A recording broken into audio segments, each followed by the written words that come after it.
Hello and welcome to my channel, Rhino here. Today I'm celebrating my recent surge to 10,000 subscribers with an AMA video. I would like to start out again by giving a huge thank you to everyone who sent me fan art. I love them all and would have had a very hard time choosing one by myself, which is why I outsourced that job to you guys. Congratulations to Geekpaw Productions, who ended up winning with 18.2% of the vote. And again, thank you to all who submitted. I will definitely be holding on to them, perhaps for cameo purposes in the future. Anyways, on to the AMA.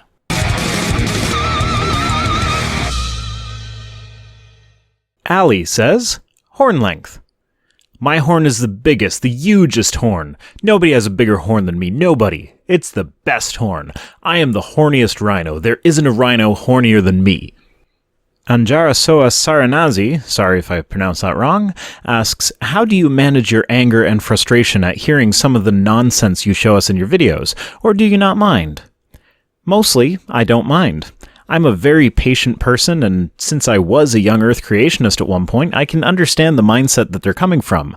I do occasionally get angry, and usually it's at Kent Hovind. Eric can get to me too, but he's not quite as good as his dad at inspiring rage. There's just something about Kent that makes me want to punch him in the face. He's got this way of being so willfully arrogant and stupid, all while insisting that anyone who disagrees with him is obviously stupid, and it just drives me nuts. Dan Green asks, what is the nature of reality?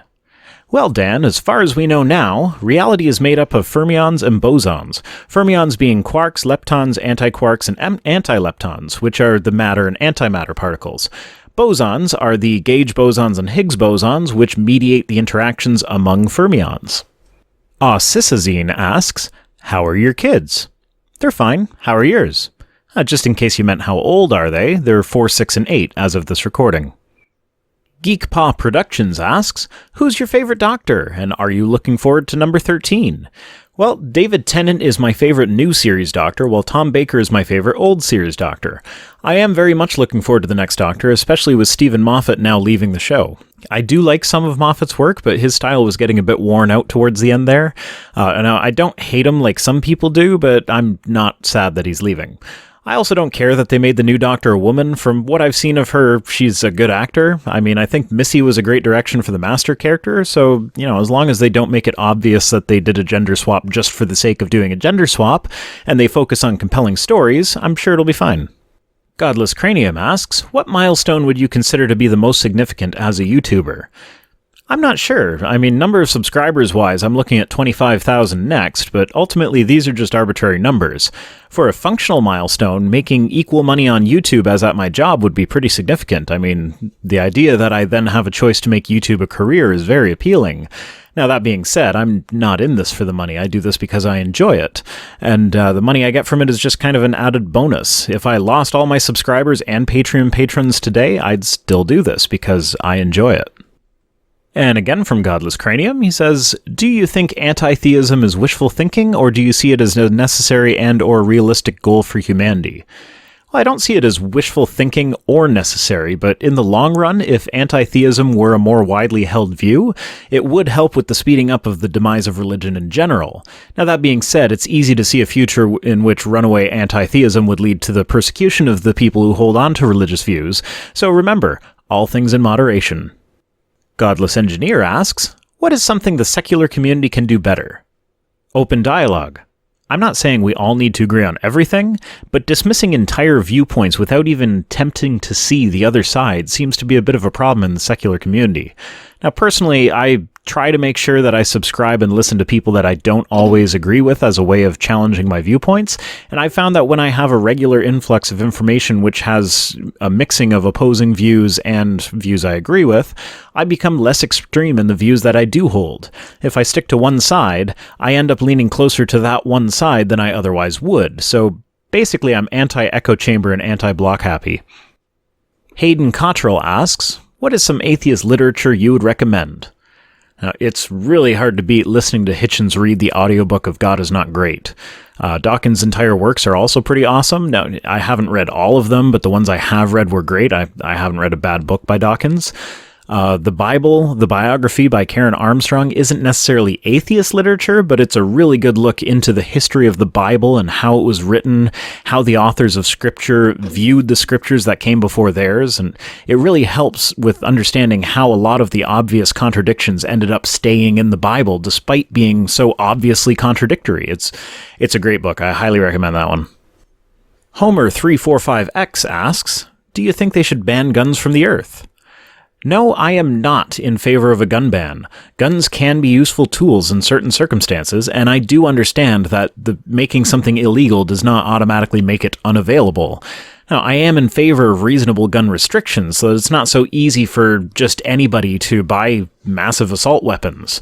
At the very minimum, require criminal background checks before all gun sales. A mandatory gun registry would be nice too, similar to how we register cars or something. Now, I'm not naive enough to think that people won't get around these restrictions, but that doesn't mean we should make it easy for anyone and everyone to get military-grade weaponry. Johnny Drive By asks, as a Canadian, do you put maple syrup on pancakes or flapjacks? Oh, and why vinegar and not ketchup? Well, Johnny, as an American, do you not put maple syrup on pancakes? That's gross. You're gross. Speaking of gross, I put sunny side up eggs on my pancakes with syrup for breakfast the other day. It sounds gross, but it was actually pretty good. Also, the vinegar instead of ketchup thing, I asked for clarification on that. Apparently, when out west, they put vinegar on the table instead of ketchup. So that might just be a Western thing. I mean, in Ontario, we get ketchup and vinegar on the table. Ketchup is gross, though. So I get not wanting people to ruin your fries with ketchup. That stuff's gross. Gross. Lilith asks, did you go to university, and if so, what did you study? I went to college and studied computer programming. I was a complete idiot, though, so I decided to drop out before finishing the degree. I do plan on going back to school at some point, but I'm not sure if I would want to finish the computer programming degree. I mean, I was so close that maybe I should just to be able to say that I'm a college graduate, but I don't think I would do anything with it at this point, so it would be better just to start fresh in something else. Mincoder asks, what candidate did you support and why? Well, in the last federal election, I voted for the Green Party. Basically, the Conservatives were way too anti-science for me, and Justin Trudeau seemed to just be relying on the fact that he is Pierre Elliott Trudeau's son, and everyone loved Pierre Elliott. The Green Party, while I don't agree with all of their economic policies, want to put the environment as a number one priority, which I think at this point in our human history is a bit more important than economics. Pinto Horo asks, where are you on the political scale? Well, here's the chart that showed up after I took the test. It doesn't really surprise me. I generally think that the government does need to keep out of private citizens' private affairs, but at the same time, I think a reasonable social security net is a good thing. I mean, I do enjoy Canada's socialized healthcare. My second child had to stay in the infant ICU for 2 weeks after birth. There was enough to worry about at that time, and I am really glad that how we're going to pay for it was not one of those things. So yeah, a nice social security net with minimal government interference in private matters is the way to go in my mind. Now that being said, I have in previous phases of my life been all over that bloody chart. I mean, I believed that full-blown communism was a good idea in high school, and I was definitely towards the authoritarian right for a few years in my 20s, so I am open to changing my opinion on things when presented with evidence. Shannon Q asks, has your life or perspective on things changed at all since starting the channel? Yes, I have become quite a bit more moderate in my opinions than when I started my channel.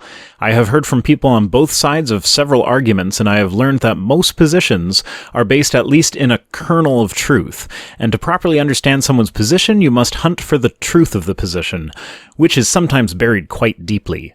Now, this also leads me to the conclusion that most positions are also flawed, so it's important to regularly try and seek out the flaws in your own positions.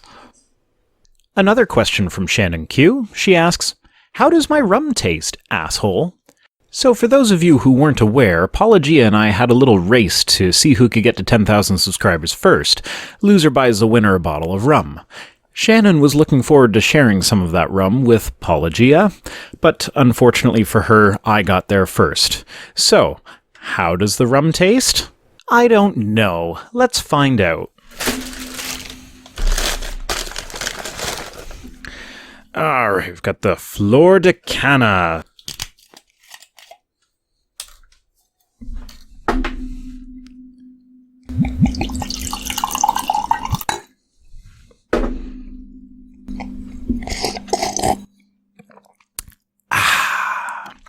Tastes like victory. A couple of you have asked about my future plans for the channel. Well, I plan on mostly sticking to what I'm currently doing, debunking young Earth creationists. I will, however, continue to branch out to other areas of misinformation. I have a few anti-vax videos under my belt, and I do plan on finishing the Truth About Vaccines series, but those videos are very research-heavy and take quite a bit of time to produce, so I'm not sure when I will pick that up again.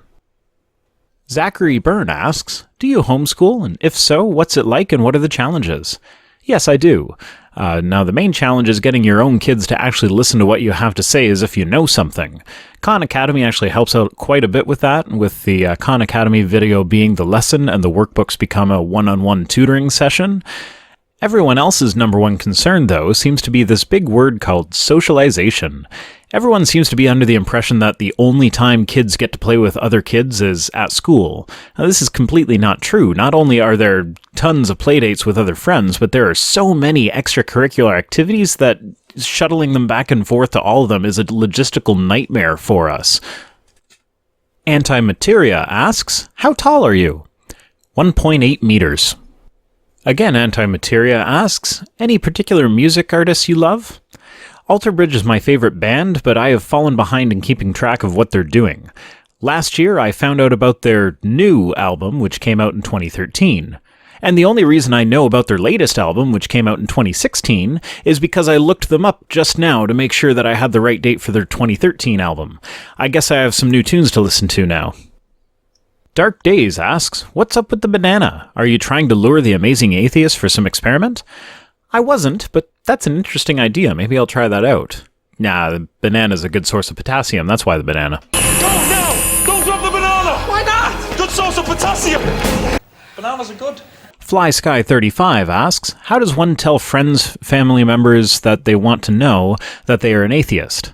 Well, that really depends on what you do or do not know about their temperament. I mean, if you think they'll be okay with it, just tell them.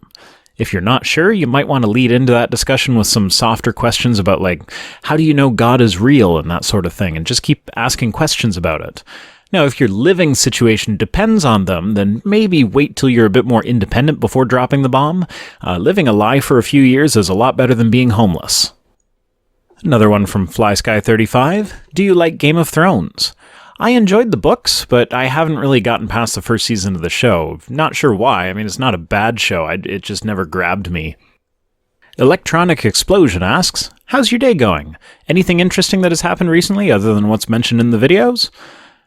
My day's going well, thanks for asking. Now, if you're referring to my recent Firecrotch adventure, nothing nearly as interesting as that has happened. I mean, a mason took apart our chimney and rebuilt it, and our roof should be getting done soon, but that's all pretty mundane stuff compared to my blazing balls.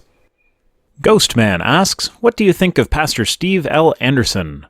I think he's a horrible human being. Aside from that, I really haven't seen any of his material, so... I just know that he's the one who wants to kill all the gays, basically, for being gay. So, yeah, if that's what you want, then you're a garbage human being in my mind. First Cynic asks, what argument for the existence of a personal deity was the most difficult for you to refute? I find arguments from personal experience to be pretty much impossible to refute. I mean... I can say, what about the people who believe they had a personal experience with this other deity, and that's enough for me, but you can't really refute it for them. Guillaume GC asks, did you receive threats or other displeasing messages because of your videos? Did anyone make an answer video to your videos? I haven't received any serious threats, mostly just the typical, you'll burn in hell one day kind of threats. You know, some people wishing me harm, most just pleased that they'll be proven right when I die.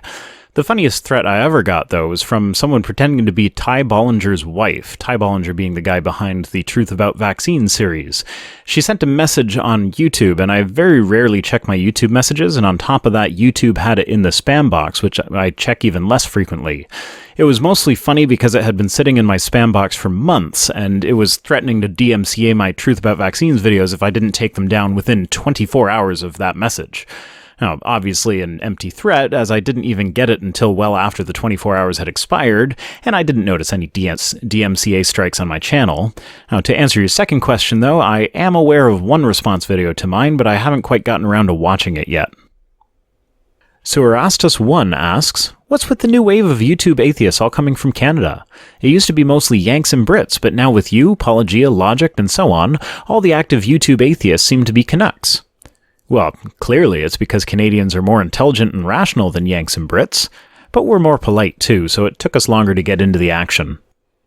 Snakethrow asks, what do you work as? Well, I'm a server in a restaurant. Not some diner though, we're talking fine dining. I've done diners, they suck. I've done buffets, they suck. I've done family restaurants. They suck less than buffets and diners, but they still suck.